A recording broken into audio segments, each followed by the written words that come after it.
Welcome, ladies and gentlemen, back to the Valley of the Judged. I am your one and only gaming monk, better known as Mildra, and with me, I have my good brother here in the temple, the master of cursed knowledge, good brother Monarch. I'm going to have to create me a list of random ass cursed facts to open all of these episodes up now. Oh, I possibly. have none today, though. Mm-hmm. So, the 3-in-1 rule is in effect, which means tonight it is a double feature night. We will be continuing with Augusta Universalis next week, but we've got a couple interesting ones on the plate tonight. The first of these is Ritual Deck. I know I put them in backwards. That's just... I think my mind was wired towards alphabetizing. So, it is what it is. But Ritual Deck was one that I think I ended up getting this one as a somewhat freebie.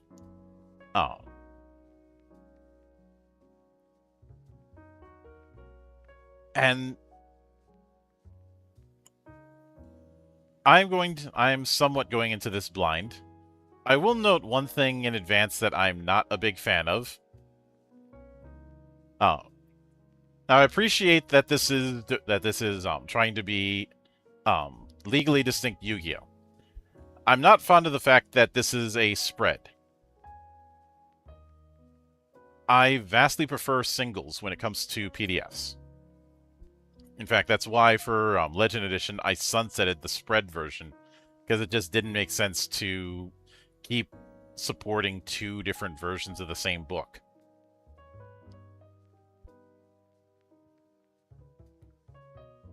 But, let's see, do we have bookmarks? We do not have bookmarks. Do we have hyperlinked table of contents? We do not. That is unfortunate. It's only 23 pages. Yeah. I'm with you. I'd prefer it, but whatever. It's small enough. It's not going to make that big of a difference in this case. Then the acknowledgements. It is based on Brindlewood Bay. Also has some elements of Apocalypse World, because, of course. And... hi, bots. Bye, bots. But they've also cited as inspirations thematic more than structural. The Persona series, Ace Attorney, Danganronpa, Metal Gear Solid, Naruto, and the 2008 Speed Racer. Speed Racer. That's the one that throws me off. And hello there, Mario. How you doing tonight? And drawing most of its inspiration from Yu-Gi-Oh! Of course. And giving a special thanks, as well as thanking the +1 XP team and the RPG Zine Club.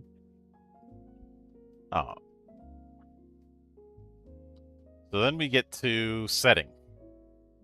In the world of Ritual Deck is an incredibly popular trading card game that is saturated into mainstream life. Just about everyone plays it, from children to the elderly. Published by Illusory Innovations, Ritual Deck is played via fast-paced matches with each duel, in which each duel summons a ritual from their deck. Hence the name. Rituals are cards that represent creatures, objects, or effects that can be summoned in a duel. Decks are the devices that make the duels possible. Made of a paired set of AR goggles with some form of hard light functionality and a summoning glove that contains the various rituals in your collection. Ritual Deck has another history, however. Long before print and sold by Illusory Innovations, it was played as a form of magic in an ancient civilization lost to history. So we're channeling early Yu-Gi-Oh! With this.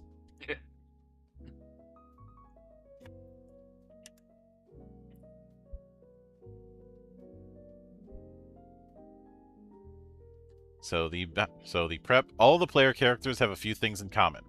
1, they are up-and-coming ranked players of Ritual Deck.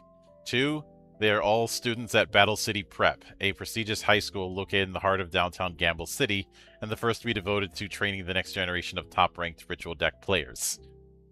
Okay, we're Okay, going maybe up we're into getting a little GX too. Oh, finally, each of the duelists have been possessed by an ancient spirit from a long-forgotten civilization, splitting them in two, light and shadow. The light is a duelist's normal teen self. The shadows are spirits from the ancient city, currently possessing each of the duelists, except the scion, if in play. The shadows have access to powerful supernatural abilities, but have lost nearly all memory of their previous lives, including their names. The shadows also serve as metaphor, externalizing the inner conflicts raging within each of the lights. The prolonged hosting of shadows will give the light access to their abilities in time, but also their darker influence will begin to affect their personality. So we really are channeling the original Duel Monsters and a bit of GX and even late GX. I almost feel like we should just make it a point not to bring up Yu-Gi-Oh references right now, because I get the feeling we would be doing that almost every section we read. I also get the feeling that this game is kind of encouraging that. I'm expecting an "if you lose the duel, you lose your soul" to come up at some point now. If it does happen, I know who to blame.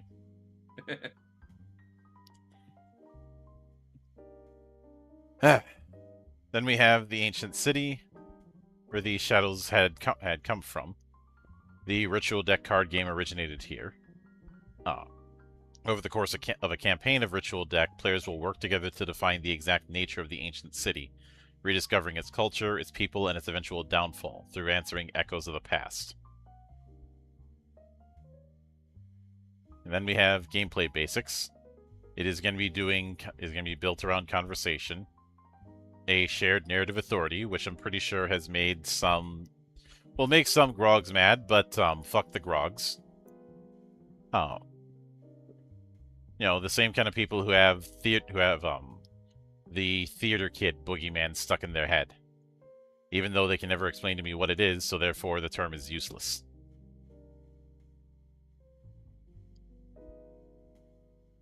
But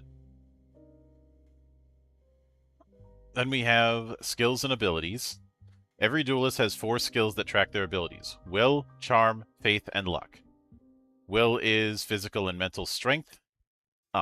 Charm is social skills. Faith is your connection to the supernatural, as well as the bonds of friendship. And luck represents how the world treats the character. Characters with high luck tend to have things go slightly easier for them, often succeeding in situations where the outcome of the situation falls to chance. Like guessing correctly on a coin flip or avoiding a fallen boulder. Hi, Joey. Now, when it comes to dice rolls, it's working similarly to Powered by the Apocalypse. You're rolling 2d6, adding them together, usually adding whatever skill is appropriate, and depending on the final result determines the degree of outcome. 6 or lower, this is a no and. 7 to 9, this is a yes but. 10 or higher, it is a yes. 12 is a yes and.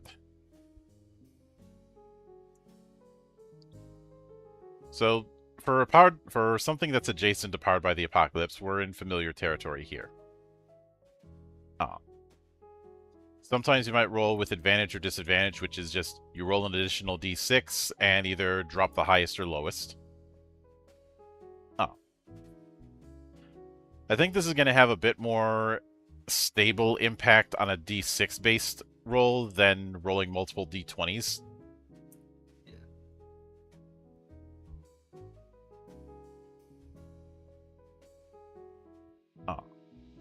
See, then we have puzzles. Puzzles are not literal puzzles, but rather a series of checkboxes with associated prompts on character sheets. You have access to 2 puzzle tracks, the puzzle of light and the puzzle of shadow. When you solve one, you mark the appropriate box and follow the prompt. The roll is then treated as the next tier of success. You can only solve 1 puzzle per roll. Also, hello there, Yang. welcome to the party, and welcome to what I end up doing about 3 times a week. Exposing weird and wonderful tabletops that some people have heard of and some people haven't to the world, alongside my good brother Monarch here, also known as the closest thing to a Final Destination protagonist. Again, to be fair, it's less that it's trying to kill me all the time. It's just settled on making my life a constant minor inconvenience. You know, after 2 failed attempts with the cars. Yeah. That seems to happen a lot. Between you and cars, and Xanon getting hit by lightning twice. But the Puzzle of Light represents the backstory and character development of the Light Duelist. Each Puzzle of Light provides a narrative prompt for the duelist to answer within the session. These can be solved in any order.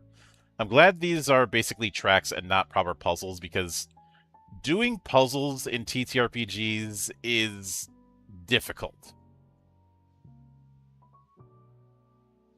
Firstly, you need more than one person in the party who actually likes doing puzzles in TTRPGs. Well, there's also the fact that what might be a simple puzzle for some is not for others. Like, it's the difference between the person who takes half an hour to solve a 3x3 Rubik's Cube and the person who takes 15 seconds. Yeah.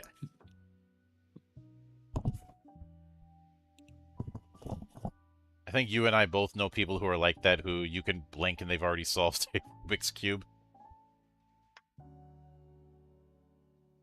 Yeah, I've never been able to do it. I know there's a trick to it, but It's much like me and burpees. I know this. I know the way to do it. I know the steps. It's just not happening.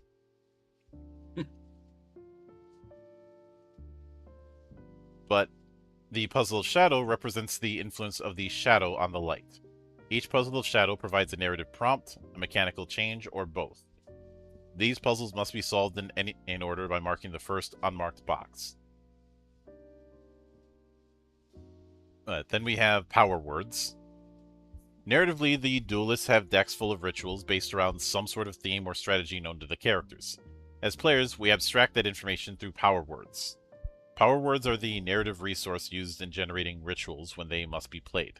Once a power word is used, it is marked and cannot be used again until it is unmarked, unless otherwise allowed by a move or a mechanic.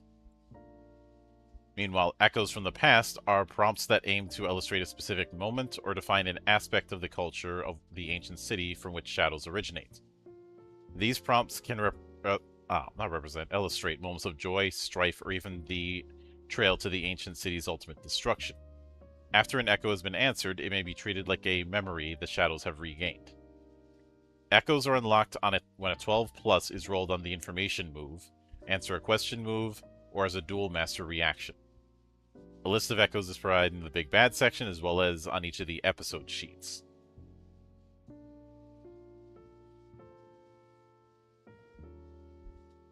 So then we have conditions and wounds. There are no health points or similar methods of tracking damage. Instead, you have conditions and wounds. A condition is a tag that when it's appropriate, you're rolling that particular move with disadvantage. Wounds are not grievous physical injury, but rather a chip on the shoulder each character has. Essentially, wounds are a more negative part of a character's personality that can make it more difficult to be their friend. Conditions can be advanced into wounds, and wounds de-escalated into conditions, as called out by the game's rules. You must have at least one wound at all times. Wounds can only be invoked for disadvantage on relevant shadow move rolls. You have 3 slots for conditions and wounds. If you have 3 conditions and must take another, you must select a current condition and advance it into a wound.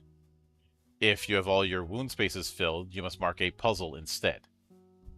Sometimes specific conditions or wounds have an additional rule or mechanic, often defined on an episode sheet. The Duel Master and the players should keep these additional rules and mechanics in mind.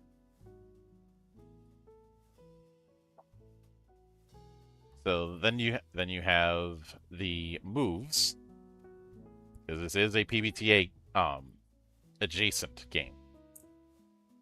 When attempting to do something risky, or if your confidence may waver, state what you think could go wrong.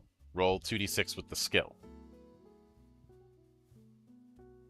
Before we go too far with these moves, I'm going to make a note on conditions and wounds. I know I said earlier it's like not mention Yu-Gi-Oh, or we're doing it every fucking section, but this is actually a very good representation of how an episode of Yu-Gi-Oh might go when someone loses, say, a duel, and then they're kind of fumbling about for a while until they get their head out of their ass. Like this actually represents that kind of episode that may happen quite well. I think this is a very well thought out setup with conditions and wounds if you're trying to emulate stuff from the Yu-Gi-Oh anime or possibly manga. I haven't read that, but I'll assume it would apply to both. Yeah. Oh. And I don't think we're going to get anything as far as penalty games in this book. Thank God for small favors.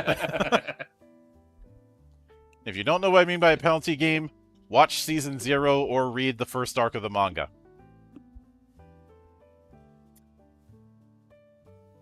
Weird times that are. Weird times.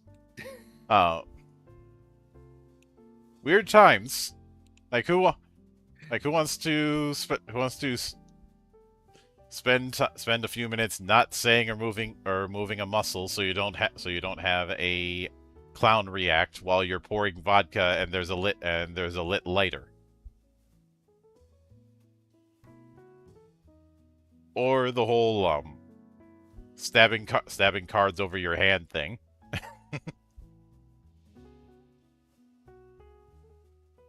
Yu-Gi-Oh's weird.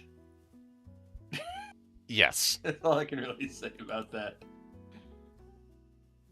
But then you have the shadow move when you're attempting to do something dangerous, or if everything is at stake. State what you think could go wrong. The GM will describe how it's worse than that. You may decide to go through with it and roll 2d6, or you can back off. It is interesting for both light and shadow. It's about how you have to describe what you think could go wrong instead of describing what you're trying to do. That is an interesting way to go about it.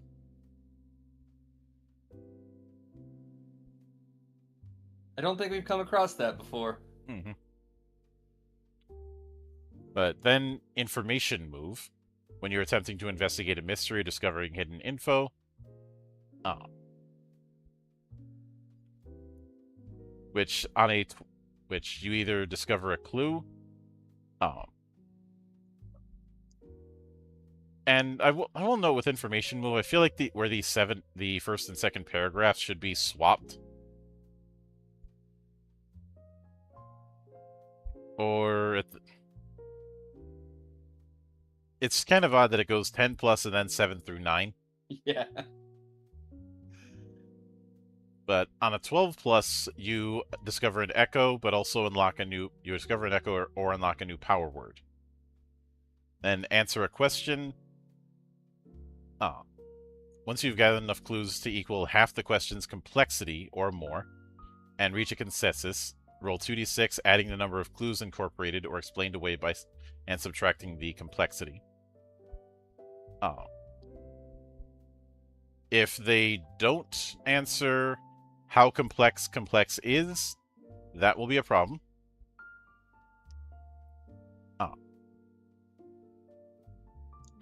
You can also do the friendship move, which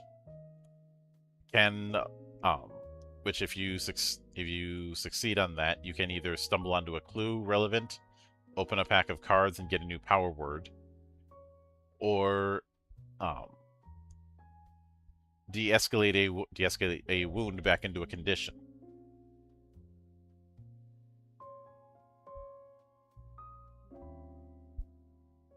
You can also potentially play a ritual. You create a ritual as if in a duel, but instead of describing how it could defeat your opponent's ritual, describe how it could assist you in the current predicament. By utilizing no less than 2 power words, take the appropriate move at advantage.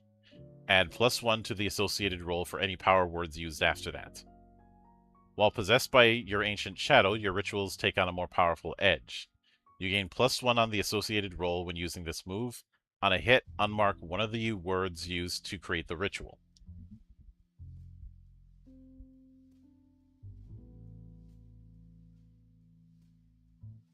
And then we have the section Time to Duel. Nope, not doing it.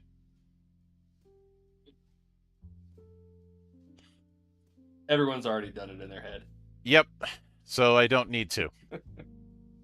But when 2 or more duelists engage in a ritual deck contest, this is called a duel. But first, you have to set the stage. The Duel Master reveals the opponent's ritual, describing how it appears, or how its effect manifests, and how they're posed to attack. Then generate, you select an aspect to be the base of your ritual, a creature, object, or effect. So a monster card, a non-instant spell card, or trap card, or just a straight-up trap card. I feel like the effect is supposed to be a nod to that. Then reveal. Describe how your ritual appears, incorporating your aspect and power words as key features, and give it a cool name. You roll 2d6, subtracting the rarity number of the opponent's ritual and adding the number of power words used in the creation of yours. Common, -1, uncommon, -2, rare, -3, super rare, -4, ultra rare, -5, promo, -d6.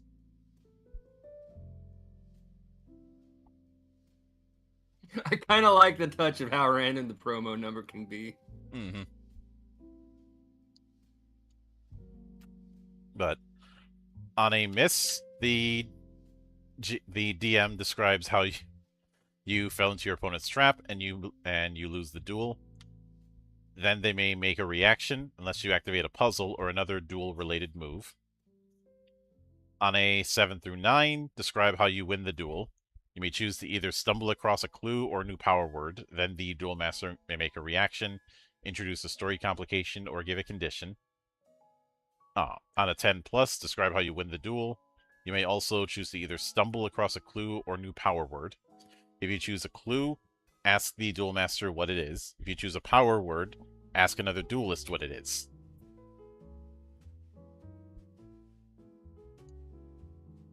And then we have climax duels, which work similar to normal ones, but represent the culmination of an episode.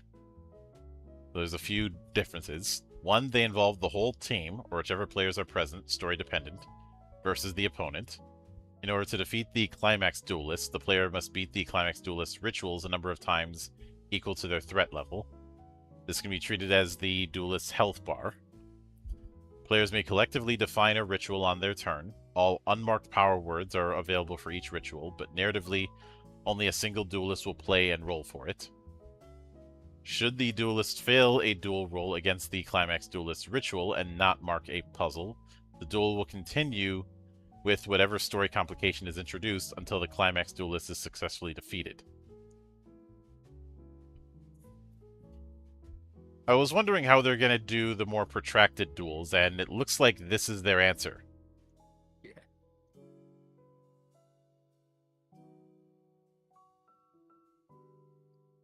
But then we have the play phase.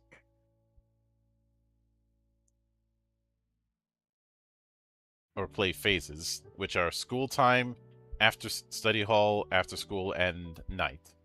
After school and night are play phases. The other two are upkeep phases.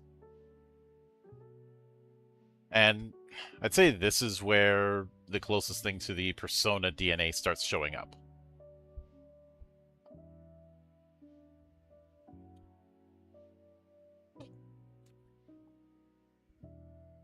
Oh.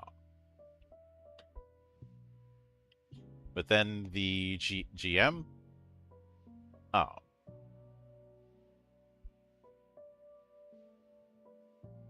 Who does have their own set of reactions that they can do. When prompted by a move or when the story needs action, a duel master can take a reaction. This can be anything that introduces a complication to the present scene or story.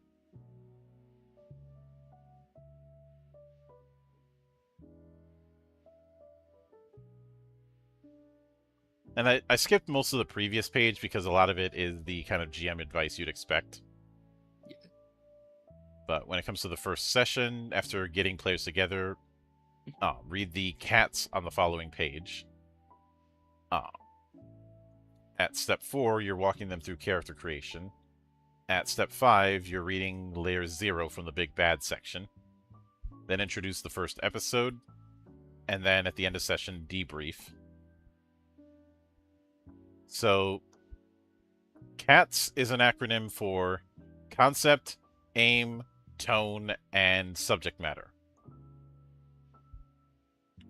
And I know within this guideline for a season 0. Yeah.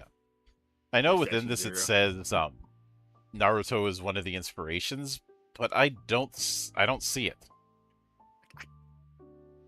I don't really see Persona so far either, to be honest. The day and night cycle is where I see Persona the most. That almost feels like the flow of an episode of GX, though. You're not really wrong, but if no one ever mentioned Persona, I'd have just assumed they're trying to follow the flow of an episode of GX with that. Mm-hmm. But then we have the Big Bad, starting with Layer 0, the Band of the Broken Crown. Then we get Layer 1, after 1 echo is answered. Then after 3 echoes are answered. Then after 5 echoes are answered.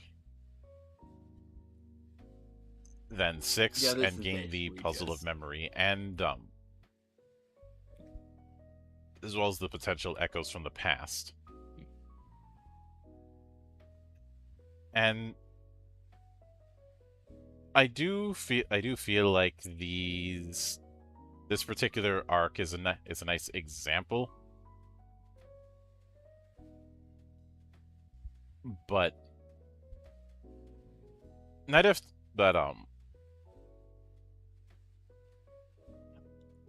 feel like this isn't as locked in as far as the narrative arc it's trying to do, like that one game that I got sent that we went through. The one that wasn't a game. Yeah, Monster. This is not exercise. Yeah, this is not that bad. Like Monster is a case of my verdict. I think our verdict on that was no. I wouldn't even give that a rating on your system because I don't want to use a game rating system for something that isn't a game. Yeah, it made no sense. Now, but yeah, this is actually a game. Yeah. Now it isn't in the in what I sent you, but we do have character sheets that have the different playbooks. And because it's not that big, I'm just gonna send that to you directly to look at. And I will have it up on screen. Yeah. I will put that up on screen. So first one we have is the light, which has the look, the puzzle of light as mentioned before, the deck with potential power words.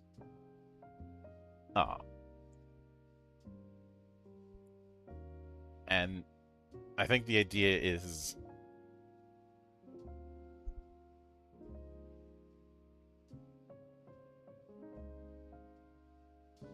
each of the parts after that are supposed to be the shadows, I think. Let me see what the... Yeah, I believe this is going to be a case where you have two sheets. You have the light, and then you have what I believe the rest of these are going to be the shadow. So there's the law is you had the rule of law.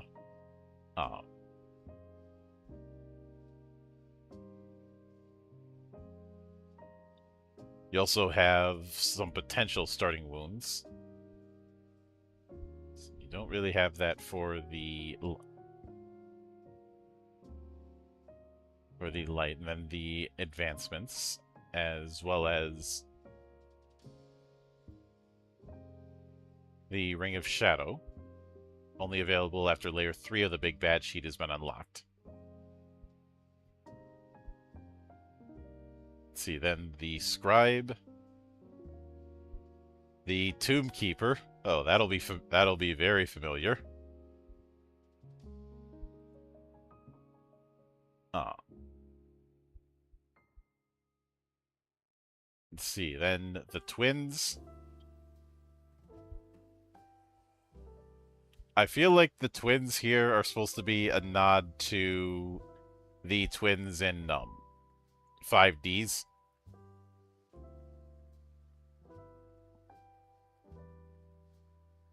Look, I never watched a full series past the original Duel Monsters.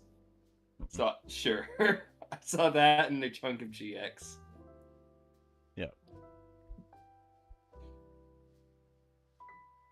Let's see, the Scions. Oh. Let's be honest, the Scion, based on how it's described, in all but name, this is fucking Kaiba.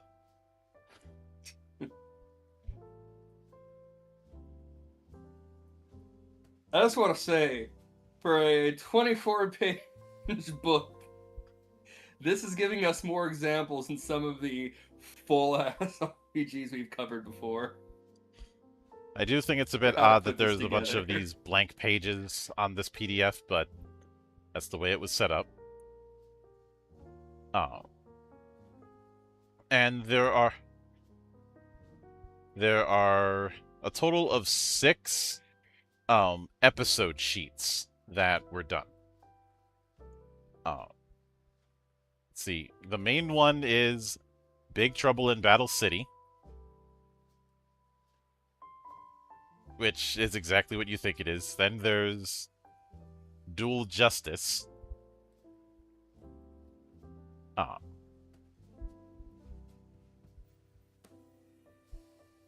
Which seems to be doing a whodunit mystery. Then Fable Play, a immersive VR fantasy. So, if you recall the that VR arc that was used as a filler arc in the anime, that's basically what this is doing. Let's see, Nightmare at the Museum.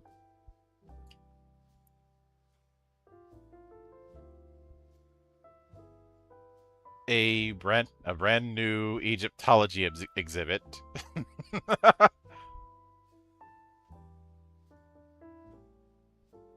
Oh. Then I think at this point it's just more episodes and references. Yep. I don't know if we're gonna get any kind of new relevant mechanics to talk about at this point. No, but I do appreciate how they're set up. Oh yeah. That being said, and to answer your question, Mario, I don't think there are card games on motorcycles. At least not in. Let me see if the last one has anything for that. No. I mean, if not, you could just do it. There's nothing stopping you in this game. Pretty much.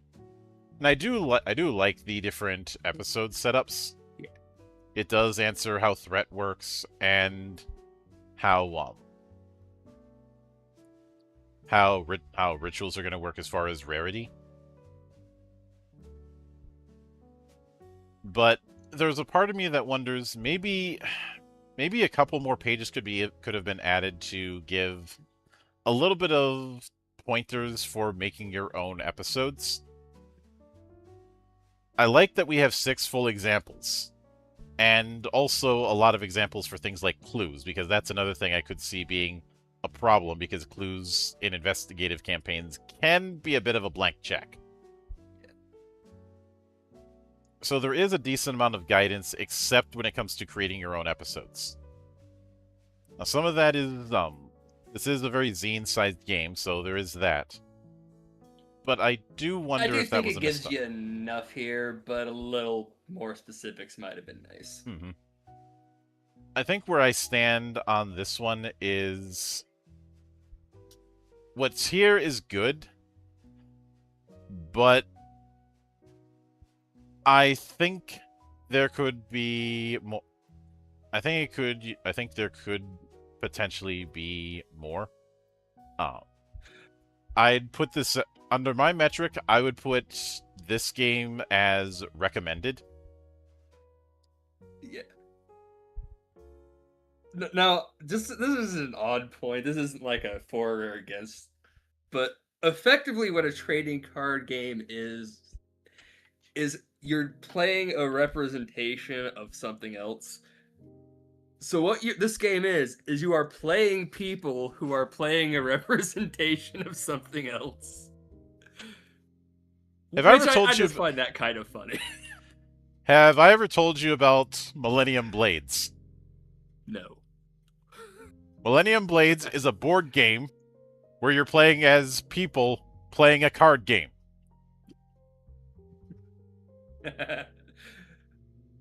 Like, I'm not against the idea. Like, one of my favorite games from a couple of years ago, like either last year or the year before, was Marissa of Liar Top Mountain, which you're playing as a group of people playing one of those old single-player RPG books. Like the name itself kind of gives it away. Well, the game itself, you could just be playing through one of those old RPG books, but no, you're playing as the group of people who are playing that game. It's weird. It's a fun, but weird. Game book is the word you're looking for. It's not exactly an RPG. Yeah. It's very much channeling the old fighting fantasy books, which I had said when I first found out about the game. Point in case, though, it's kind of a weird idea, but it works. I think it's in the same vein as how, say, if you look at it a certain way, Dragon's Crown is you are playing somebody's D&D campaign. You could definitely look at Dragon's Crown. I don't think it's quite the same, but you're there. That said, with this game, I'll say recommend, but there is such a very specific niche of people who are even going to be remotely interested in something like this, which that's fine. I have no problems with that. I think this is going. Obviously, there's that kind of niche, but I think that this particular take, it is going to live and die on how well you're able to handle the narrativist parts, especially with, say, the keywords or the like. It gives as much guidance as it can, but you can lead a horse to water, but you can't make him drink.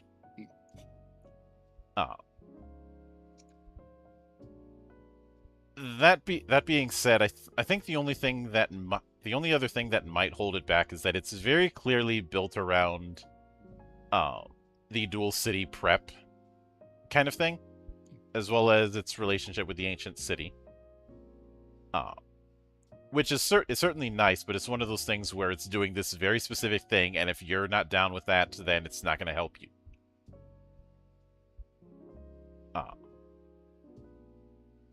It does that thing very well, but it is something you need to be cognizant of.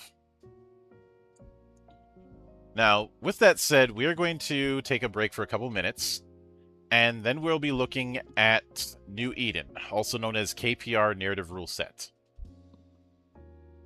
So we'll see you in a few.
And we are back, ladies and gentlemen.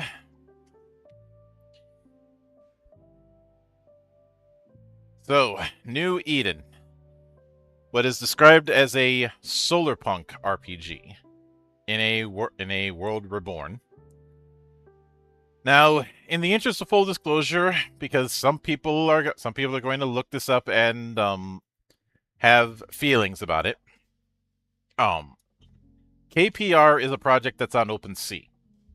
One of those kind of projects on OpenSea. The ones that were all over the place a few years ago before they died a very quick and violent death. Mostly because of tech bros being complete idiots about them.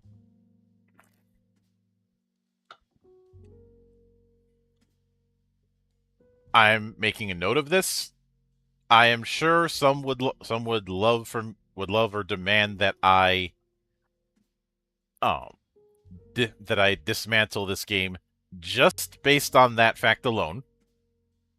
Unfortunately, there is a certain mantra that we have here in the monastery. Games, not names.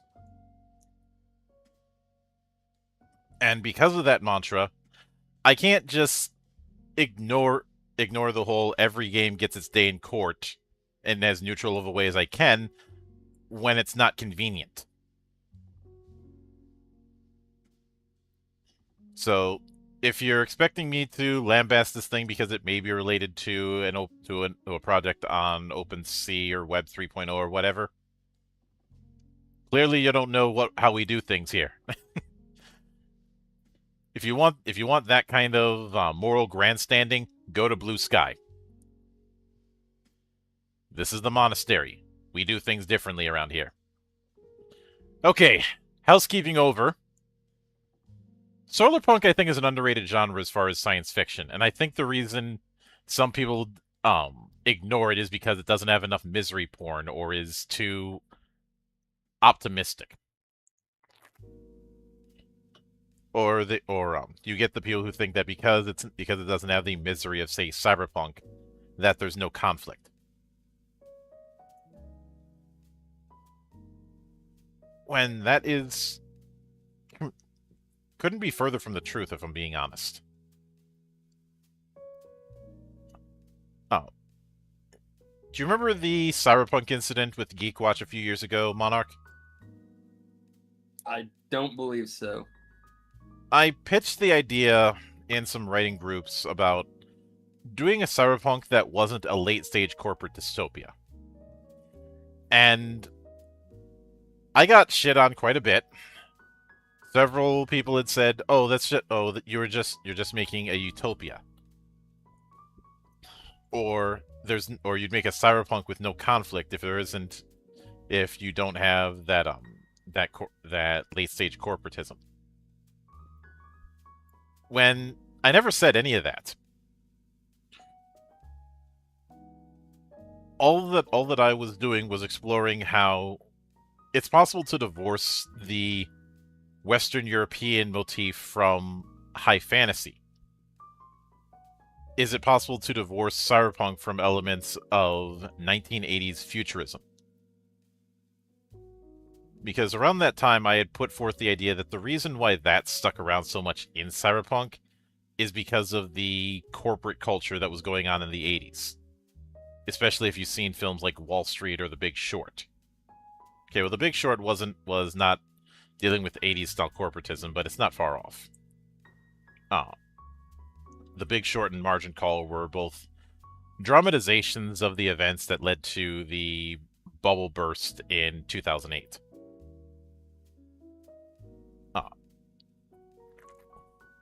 You know, the one that prompted all those bailouts and was basically Black Saturday, not Black Saturday, Black Monday 2.0. Not as bad as Black Monday in 87, but still bad. But point is, the idea with Solarpunk is a speculative far future that has a degree of optimism and also uses a lot of solar-powered tech.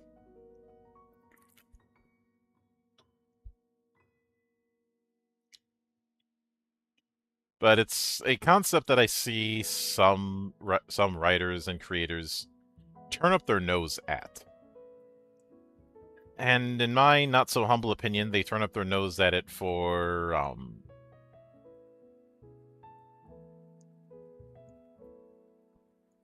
very stupid reasons.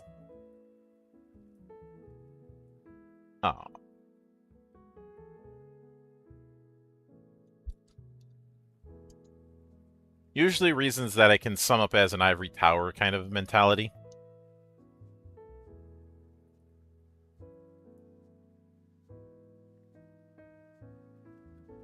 But with that said, the first page goes into the intro.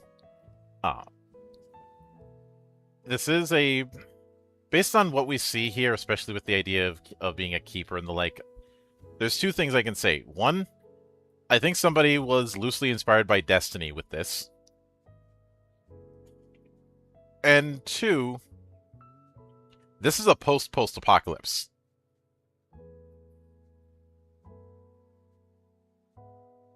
dealing with a event known as the Flicker, as well as the Vines virus and the aberrants that are created from it.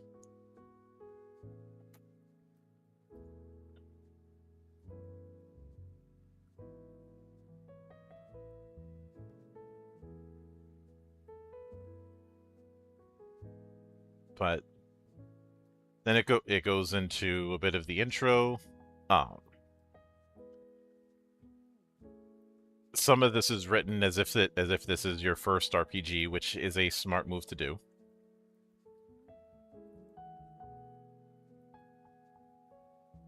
There's one thing I'm just going to note about some of this intro stuff that we'd normally skip over. But there's this thing about anachronistic gameplay, like they're trying to set the rules in a way so you could like do basically a play-by-post over Discords and whatnot. Mm-hmm. I'm not sure how. Not anachronistic, yeah. Asynchronous. Asynchronous. Yeah, that was the word. It doesn't actually tell you what those rules are here quite yet. I don't even know how that's going to read once we get to them. Mm-hmm. But it's worth noting that this book was made with that in mind, apparently. We'll see if that actually matters or not. It's certainly an interesting thing to build around. Play-by-posts are certainly still around, but they're not nearly as common as they may have been like 15 or so years ago. And I don't think there's ever really been a game system that I'm aware that was designed around that in mind. No. Usually the play-by-posts, they're just a very slow version of playing the game because of how long you have to wait for replies. The predecessor to them was even slower because that was play by mail. Oh, I couldn't do that. I can't stand play-by-posts, honestly. I did use forum RPs as a way to rope people, and a lot of those were play-by-post as a way to rope people into full-on role-playing games. Yeah. Because especially since a lot of my colleagues were turning up their nose at it at the time, I'm like, y'all are setting on a golden opportunity with some of these RP servers. And Mario says, I think with Cyberpunk it had a fast rise and fast fall in terms of popularity. This might be why it has a narrow scope as far as inspiration goes. Then again, I could be talking out of my ass. I think Cyberpunk's fall of sorts is I'd say it's more to do with the fact that the way Cyberpunk was presented did not keep up with new forms of futurism. That in some form or another, it's still stuck in futurism circa the 80s. Or at least how futurists looked at the distant future from the perspective of the 1980s. I think that's the best way to describe it. And because there's this idea that that's what you have to do, not that it's a good idea, that you have to do it because reasons, you end up it not being able to really evolve or change. I look at Shadowrun over the years, and the big technological advancement that it attempted and has kind of been wishy-washy with over the years is the idea of doing hacking wirelessly, or interacting with the Matrix wirelessly in that. And that kind of highlights how the idea of wireless connectivity isn't something that's considered in the more popular Cyberpunk works. And I know some might bring up some of the Ghost in the Shell anime, but Ghost in the Shell is more transhumanist than it is Cyberpunk.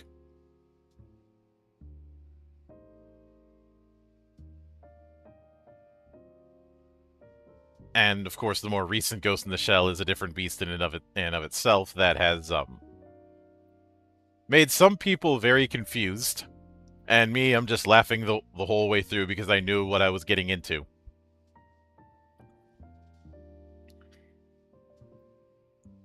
But see, then they go into setting and tone about how New Eden is a world of contrasts. The use of Kai energy has allowed for technological leaps. The world beyond the Firewall Dome is harsh and unforgiving. From a narrative perspective, the setting intentionally blends different genres from solarpunk to cyberpunk, post-apocalypse to techno-mystical. This gives a lot of flexibility for the narrator and players to decide what kind of stories they want to tell. That's perfectly fine. I will always enjoy a setting where there's multiple ways to go about it story-wise. It's a good way to keep things fresh.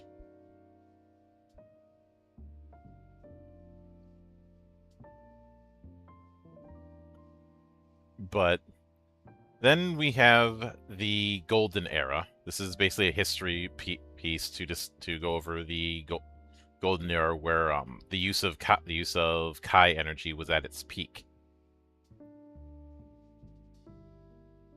The idea of Kai as an ambient light energy was discovered in 1978. It's described as an ethereal substance diffusing throughout the atmosphere. This otherworldly and seemingly infinite resource led to rapid advancements in technology and changes in societal structure.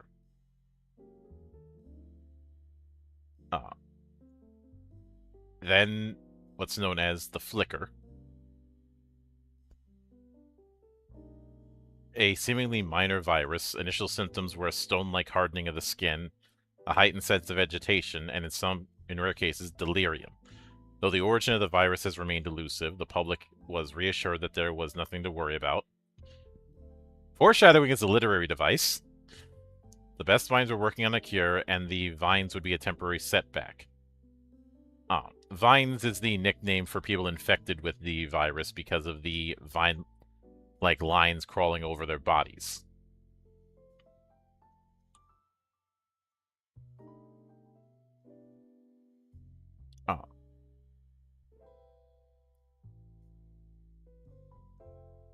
And the reason it is called the Flicker, in part, is, and just the end of the Golden Era, was due to an outbreak of vines in a major metropolitan area that left hundreds dead. Especially since vines feed on Kai. So vines and aberrants are not zombies.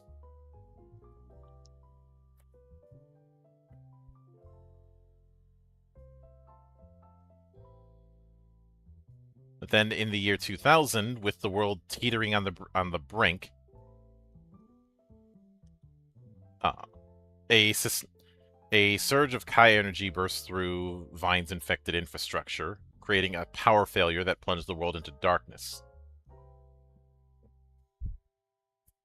So that's the Flicker, basically a worldwide blackout.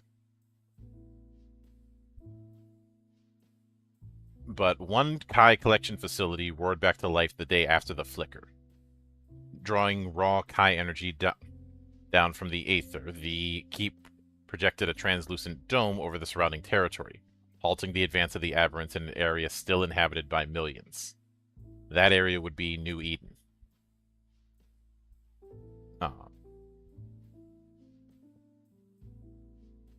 Really funny making a Bleach reference with Kai. Yeah, well, unfortunately, Kai is a cool name, and that pisses me off. But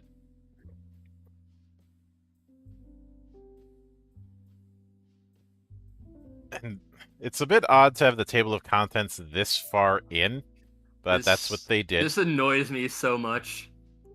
I was waiting for us to get to this page.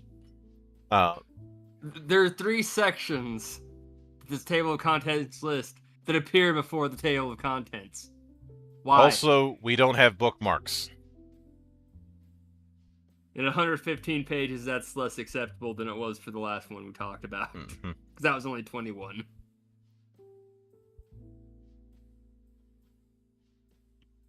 Yep. Now they go in. The idea is that if you have a collection of the characters known as keepers, you can use those for this. But we're not doing that. So yeah. I'm presuming you can just ignore any of the stupid NFT related stuff for this if you really want to. I think you'd mainly be using Yeah. that for art, and there's other approaches you can do for that. Yeah. Or you can just go on the network of them and hit right click, save target as. But Anyway. creating a character is based on 6 ability scores. So we have intelligence, wisdom, cunning, strength, dexterity, and charm. Uh,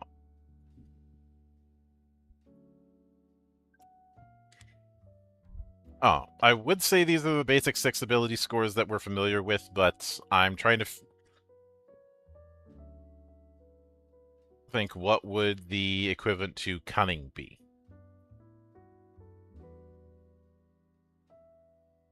Because it's not charisma, It, because we they already have that kind of with charm. split wisdom from what you'd normally do into 2 different things. Into wisdom and cunning. Yeah. And there doesn't appear to be like an actual con stat of any kind. I don't mind that. That was wrapped into strength, it looks like. Mm-hmm. But final ability scores are 10 plus class bonus plus faction bonus. You also get a +1 to one ability as a freebie. So this is using a D20, but this is a roll under D20 like the Black Hack.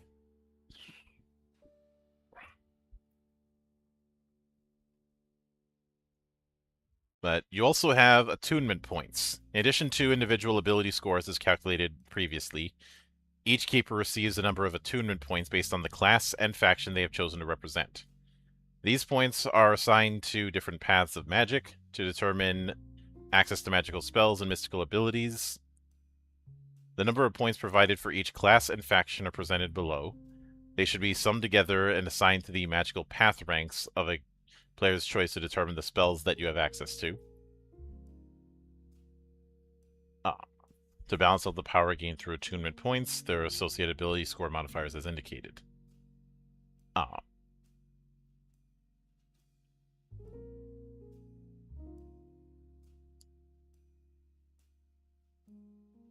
And it says, for example, a Hellfire Adept Magus would receive a total of 14 attunement points to assign to magical ranks, but in turn would have to take 3 negative modifiers to their ability scores. 1 to strength, 1 to dex, and 1 to another ability of their choosing.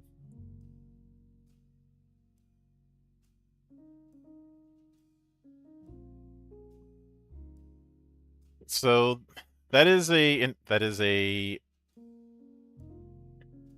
interesting approach, although I think there was a bit of a typo because it says class and faction, but you have class type written there twice. Yeah. But I kind of see what they're going with. Those who want to be dedicated casters, you are going to be paying the price in ability scores. Depending on what all these things get used for, I'm actually kind of okay with that. Yep. Let's see, for this streamlined rule set, there are 6 character classes. I don't think we'll ever see the full rule set. This is technically a pre-alpha. The class that you choose for your character will impact 3 of your ability scores, increasing the chance for those. Each class gets a +6, +4, and +2 bonus to your ability scores. Cypher, intelligence, charisma, charm, and dex. Hackers, cryptopunks, and shadow dealers. Magus are adepts of the arcane arts. Mesmers are benders of reality and the mind. Blade Now, walkers I'm going to make are a quick Ronin. note here just because it doesn't clearly state this. I'm going to just assume when it says like +6, +4, +2, it's going to be that bonus to the stats in the order they're presented here. Yep. So when you see Cypher says intelligence, charisma, dex, it's going to be 6 intelligence, 4 charisma, 2 dex. That's how it reads to me just looking at it. Mm-hmm. Let's see. Blade Walker is warriors, Ronin, and guards. Runners are rogues, spies, and gunslingers. Muses are oracles, lovers, and performers.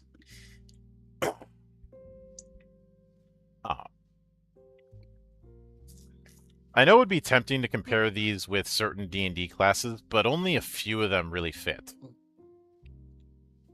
These are more akin to the archetypes you'd see in Shadowrun than anything else. Also, Lovers is such a weird one to point out under what the class would apply to. Uh, Pretty much. And when they talk about opening a support ticket on the Discord and the like, that's most definitely something that is optional. It's clear that this is designed to work alongside their Discord, but for practical purposes, I don't think it's necessary. Yeah, this. Mm. So far, I'm not seeing anything that you can just do sitting down at a table anyway. Yep. So, in addition to these modifiers, each class has a core set of skills they can use in-game. To use them, they must announce that they would like to use them, and the narrator will provide the next steps. So skills in this are not skills in a lot of games. These are more like skills that you'd see in certain video games, where skills are special abilities and not actions or vocations or the like. So ciphers get access to social engineering and code encryption. Social engineering is a once per encounter thing, whereas code encryption is a once per day thing.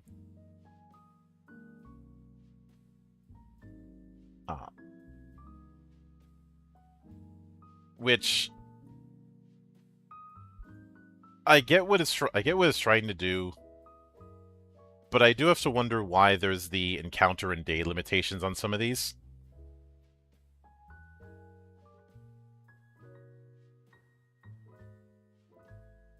Oh. See, then with Magus you have occult knowledge, which is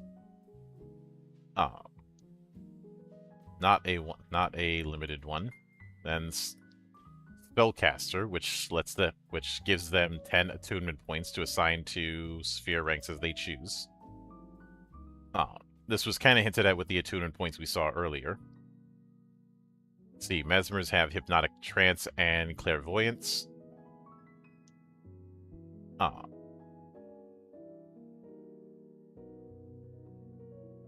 Let's see, Bladewalker has Strike Echo and Combat Ready. Strike Echo means that they can attack twice in one action. Combat Ready means that they have an extra wound in addition to the normal amount, so they have 5 wounds maximum. Let's see, runners have Phantom Step and Hardcore Parkour.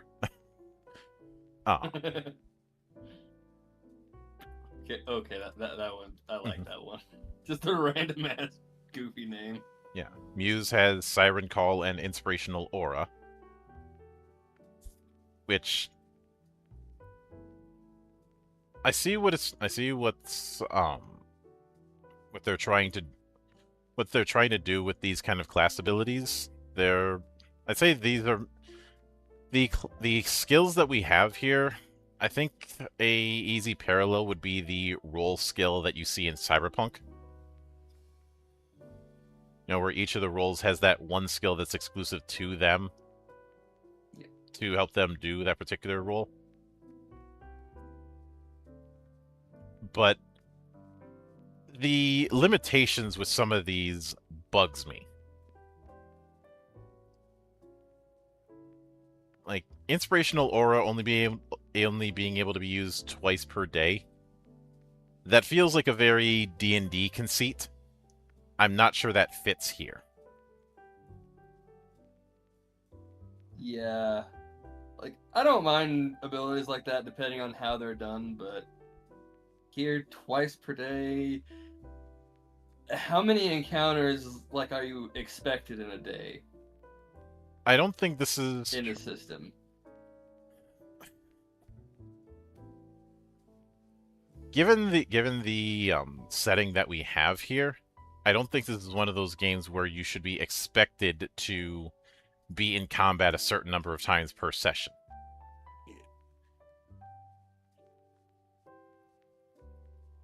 But after you select a class, you select a faction, which gives a +1 bonus to the stated ability score, along with other advantages based on the role in New Eden. So we have Prisma, one of the two primary factions that prizes technology and progress with a cautious view of Kai energy. Animus, who embraces Kai energy and aims to live in harmony with cosmic forces. Holy Rollers, a young group of faith-based evangelists. Oh god, they're Baptists. Let's see, Hellfire Adepts, who aim to influence New Eden through hidden means. Then Hades, nature lovers rarely seen in the cities, feared for their ferocity and stealth. Fucking hippies! And Wanderers, lone nomads who belong to no single faction and walk their own path. So ability scores once again are calculated by adding the class and faction bonuses to 10, then choosing where to apply your freebie. They give an example of a Cipher aligned with Holy Rollers, would have Intelligence 16, Wisdom 10, Cunning 10, Strength 10, Dex 12, Charisma 15. And then assign attunement point modifiers.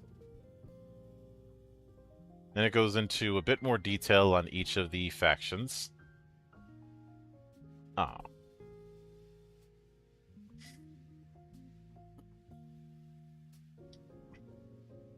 Then a side story about holographic dreams, which we will be skipping.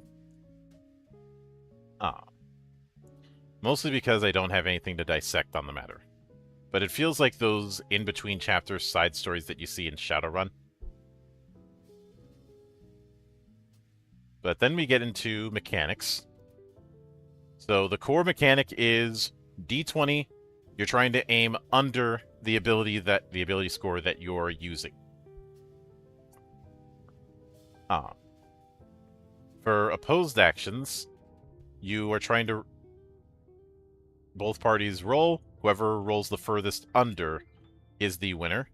Ties are decided by the highest base or by a reroll. Actions that result in harming a character or NPC result in a wound. Every character has 4 wounds, after which they are incapacitated. NPCs have different number of wounds, usually 1 or 2. Holy Rollers. I see the Methodists are still around. Wonder how they would feel about propane. And propane accessories. Mario, but we'll find out soon.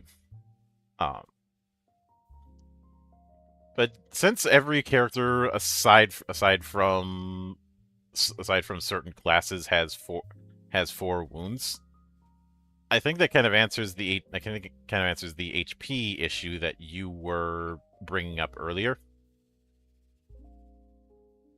I was bringing up an AP issue. It was just more with his per day stuff. Yeah. Like how many times? No, when you brought up the whole Constitution thing. I was just mentioning that there wasn't a con stat. Yeah. Advantage and disadvantage works the way you'd expect. Although it does look like it's not a one or the other. You can have double disadvantage, or where you end up having to roll 3 dice and choose the lowest. Or rather, choose the highest, not lowest, because remember, roll under. Yeah. That does I'm provide... always kind of iffy on just this kind of multi-dice thing when you've hit a die as big as a d20. It gets so swingy each dice you're adding. Mm-hmm. I do like the fact that there's the possibility you're not capped at 1. That was always a big problem they had with advantage and disadvantage in a lot of games that use it, is the fact that You either have one or the other, so if you get advantage potentially from more than one source, which can happen, that other one is just pissing in the wind. I get why you do it when you're doing d20s, just because again, each roll becomes so swingy. Um, I think it works nicer when you're at mhm. smaller dies. One But game that I have covered on this channel extensively, and I hope to cover again, does not cap it and does use d20s, and that's Emberwind. Although, and Emberwind's a roll low setup as well.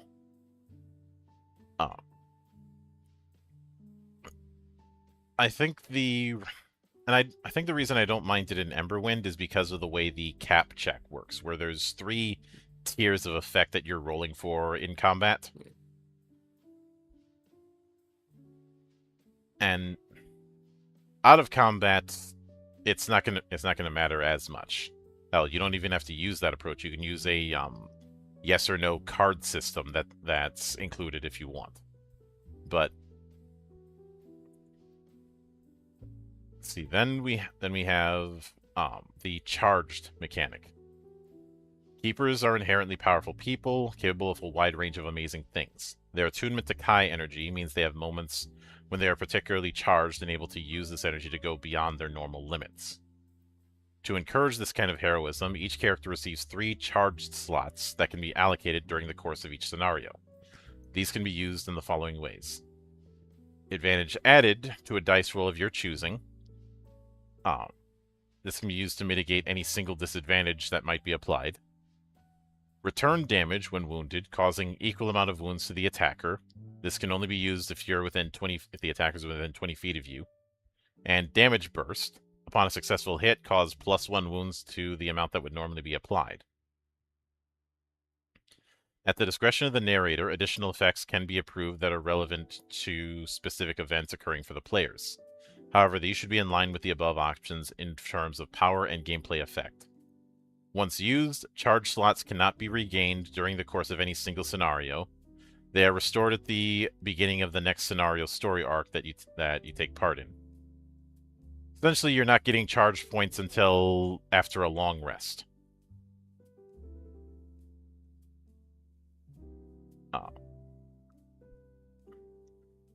And there are no character levels, but the narrator can allow for perks that are added to a character depending on both the chosen class and the traits of the character. The category, trait name, and number of keepers in... So traits, it sounds like, are supposed to be more feats, but the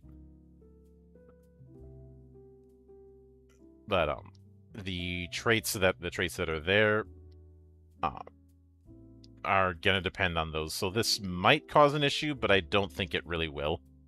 yeah, it's basically instead of leveling, you just occasionally get these little buffs. I'm fundamentally okay with this idea. Yeah.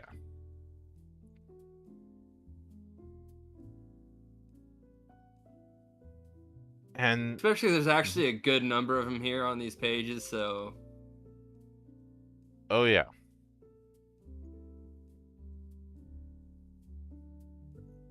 And I may have a different approach to this, if only to kind of divorce it from the Discord dependency. But you could just keep character sheets. Ooh. There's absolutely no reason this needs to be done online at all. But we are using a relative wealth system, as well as the size of items.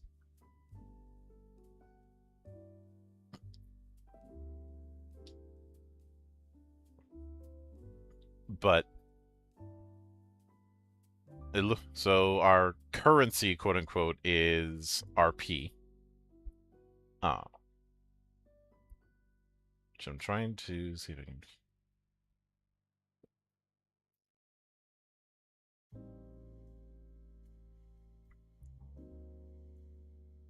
except it didn't. I was checking to see if I could find where the what the RP acronym is for, but that is what I'm operating under the assumption of. I'm not even seeing anywhere where it points that out. Yep. And then dealing with the different types of potential equipment.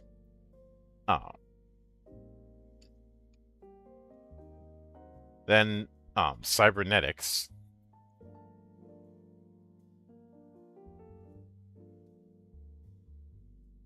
Which are certainly the most expensive thing you can try and get. But I don't see any other control beyond cybernetics are expensive to get, which for some games that works fine. Beta Red had that and it's fine. I'd say I think it probably works fine here, because again, you're not leveling up at all. So your main things for power up, they're probably going to be the perks you're picking up, cybernetics. Yeah. Then we have magic, which is built around attunement ranks. We already talked about getting attunement points earlier. Each individual rank costs 1 point, so you have to pick how much you want to specialize in any magic path. Individual spell abilities are listed up to rank 5 in ascending power under order, and keepers can assign points to ranks in multiple paths. The effects of each rank ability are described, alongside how often they can be cast by the player character. Any ambiguities are resolved solely at the discretion of the narrator, keeping in spirit with the intention of the rules overall. So in using magic, you choose a spell to cast, you choose your targets, you determine any ability checks or requirements that need to be met. Resolve those both before and after casting. Narrator describes the effect. If relevant, note casting the spell to keep track of usage. All spells take a single action to cast. The duration of a spell and any requirements to hold its effect will be in description. Then we have the magic paths, which are, I guess, akin to the spheres. Basically, the routes that you can go. Although, I'd say this is closer to the way magic paths would work in, say, Anima. Just not as many, because there's only a handful. There's not. We only have 5. We don't have 11. Yeah. But so we have Revenant, which is necromancy. Molten, fire. Defiled is manipulating the evolutionary codes of biology to tap into the hidden magic of life. Even the smallest change made by the defiled can trigger unpredictable results. Wild magic. Let's see, stellar, space magic, and astral.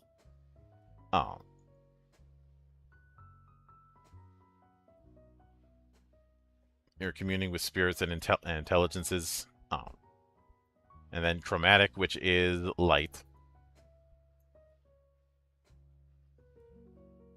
Maybe instead of comparing it to the paths in Anima, I should be comparing these 5 types to the 5 types of mana in Magic the Gathering. That might actually be a much closer way to look at this. Which, if that's the case, Revenant is black, Molten is red, Defiled is green, Stellar is, I'd say, white, and actually no, there's 6. So some of these I can't do. So never mind. Maybe call one of them artifact. Why not? Chromatic's artifact. Let's go with that. It's not a good one. There's not really a good direct comparison, regardless. But in premise, I think it is closer to Magic if you assume there was a 6th color. Yeah. And yes, I know about Ice from Ice Age, and when they brought that back years and years ago, that doesn't count.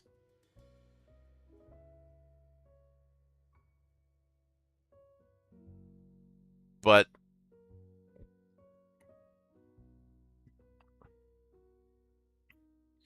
so and yeah, the anima comparison is definitely closer because each one you put a point in it, it looks like you get the rank effect of that one. So you put 1 point in Revenant, you get rank 1.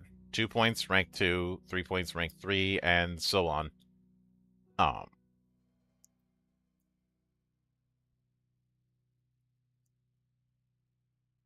And a very nice description about how you might end up looking if you follow that path. I do think this thing about the Revenant path should probably have come before abilities, but that's just me. But then we have Stellar, which works on the same way.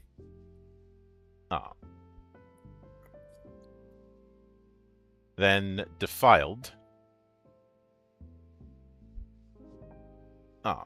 which, despite the name, is very nature magic, so me comparing it to green mana wouldn't be too far removed. Naria says, wow, you seem salty about there not being ice in MTG, Monk. No, I'm salty about how weird they did it. I wasn't a big fan of introducing a whole nother mana color that I knew wasn't going to stick around.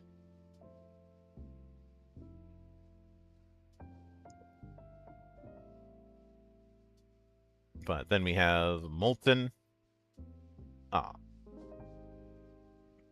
Then Astral. Then Chromatic. See, and after that they have another side story about the Haven network, which that is getting skipped. And progression works through the Haven system. These are bases of operation that players can add to over time, housing their crew of keepers and providing homes and additional abilities as it grows. As players complete scenarios and explore the world, so Haven is basically your base building. At certain milestones and after events that meaningfully impacted the story arc, players will receive development points that can be put towards building their Haven for the roster of keepers they use as characters.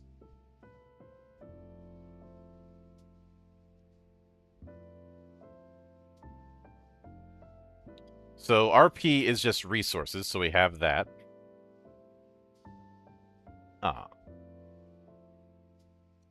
And it will accumulate wealth and materials that are represented with the resources metric, which can be spent on equipping keepers, access to certain perks and abilities, and so on.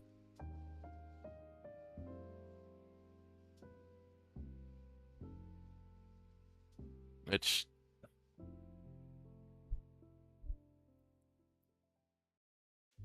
I think the intent is that you're supposed to have a Haven that you have your collection of characters used in a kind of a kind of passion play roster, where you can have them in the back and have them assigned. It seems like. Yeah.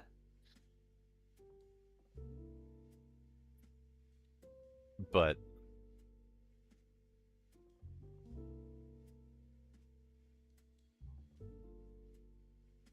so when it comes to Haven modules, these are available to players with development points. Once a particular module has been purchased, it should be added to their Haven sheet, and the dev can be removed from their pool.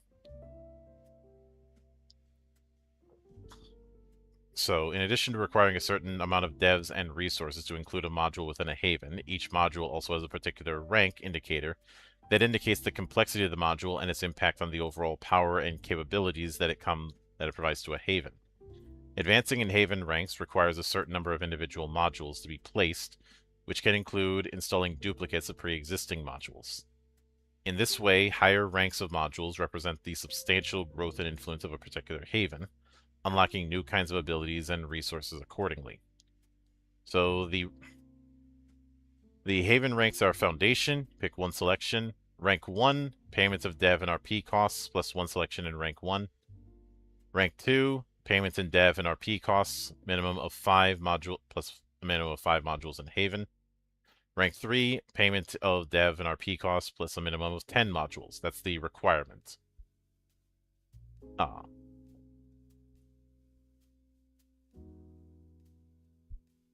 And you have a starting foundation upgrade that can either be an ability increase, a resource cache, or a developed site.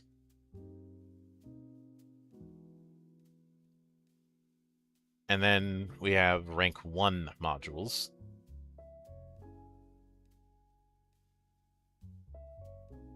Which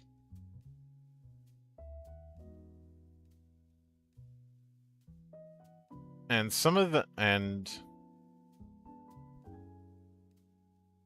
these read like it's like as long as you're doing something at the Haven, you get certain bonuses. Like if you have the herb garden, advantage on any plant-based knowledge or processes. Yeah. But it's also talking about slots.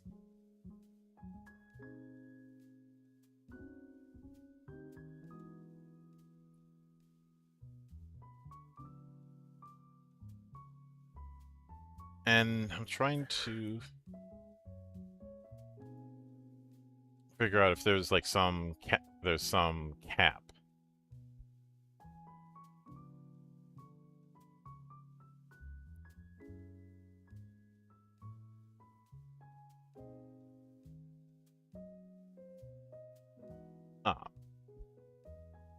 Though I do like some of the higher end ones that we have.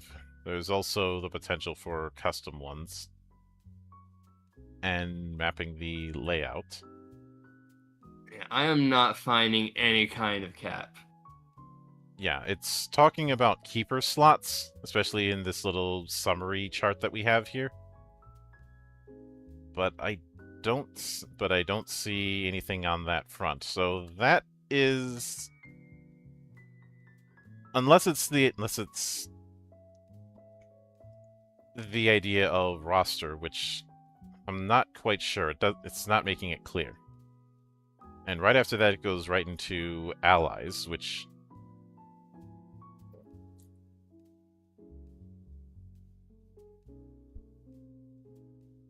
you can gain by spending development points.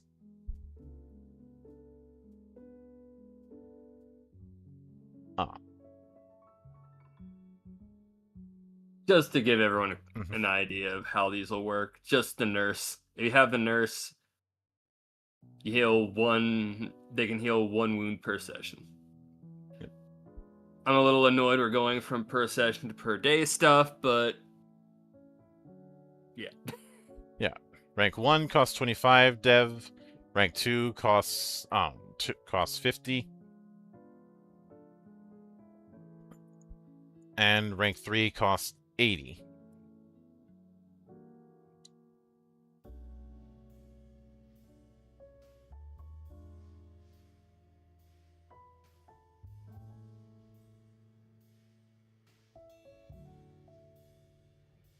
And after that, it goes into the setting itself with New Eden, which is certainly nice. And I do think that the having this kind of map in the middle of the book does bug me, but I can deal.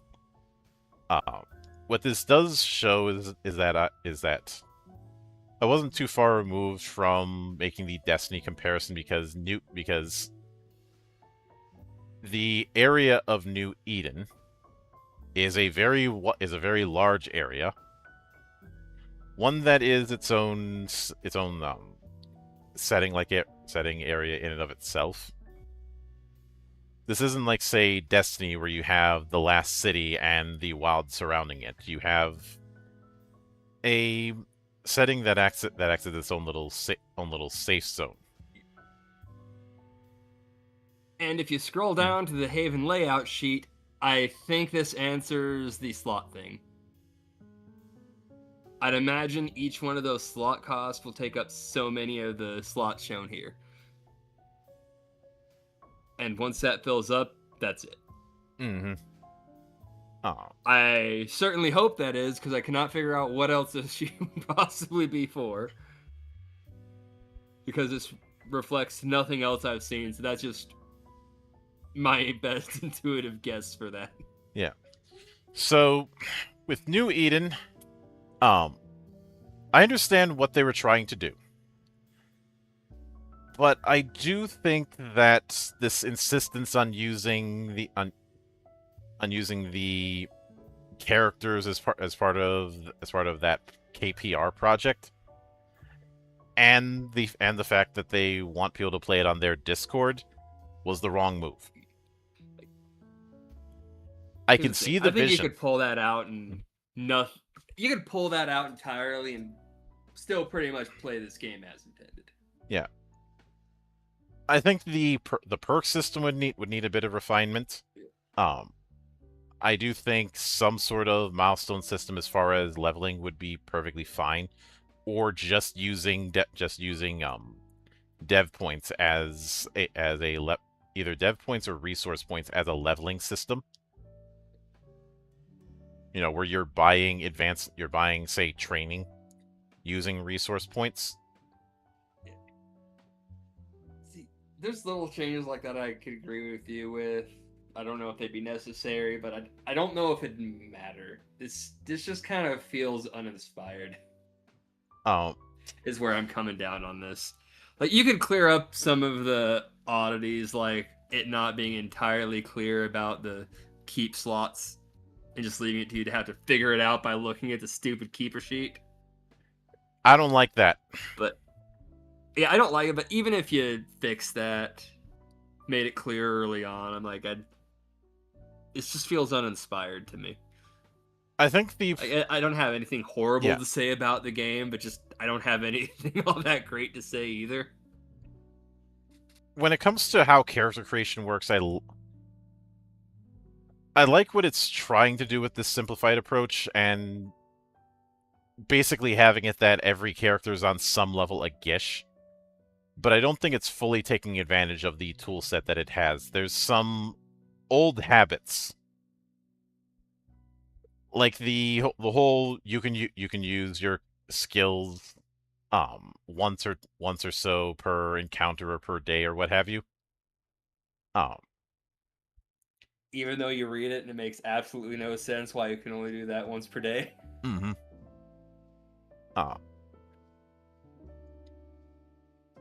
And like I could see putting a few tweaks here and there to make it work, and because of that, if I were to put New Eden on the grading metric, I would have to go with playable. I'm with you there. I can see the vision, but I think they have misplaced priorities in some areas, and in other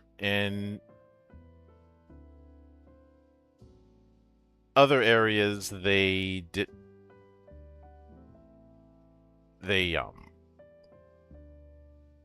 did not take enough time to refine the process. If that makes any sense. I realize this is basically an alpha,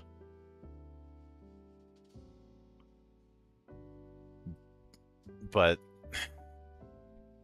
I think even at this stage, you should have a clear voice about what you're trying to do from a gameplay perspective, and I'm wondering if they had that. Mario says this feels like a first draft. Could use some more polish. Formatting alone needs some fine tuning. Yeah. I know one could easily say that I'm not one to talk because of the fact that there's all of the formatting issues in my book, but I never claimed that I was making a professional product. So like I said, I don't think you'd have to do extensive house ruling like you're playing an Elder Scrolls game. Just a few tweaks here and there, and I think you can make it work. But ultimately, you shouldn't have to. an ideal Even situation. if you did, as I said, I'm just not seeing it being that interesting, even with the tweaks. I think what instead of these little side story chapters, you know what I think they should have put in this book instead? And maybe this is in the Discord, but I'm not in the Discord, so I can't comment on that. An adventure module. I think that helped. I know I skimmed a fair bit when it came to the setting itself of New Eden, but I think something to showcase what sort of adventures you might be doing in the setting could help quite a bit. But they did not do that. Which is why I'm going with the grade that I am for this. This is so let me bring up the obvious question. Is this as bad as Valhalla? No.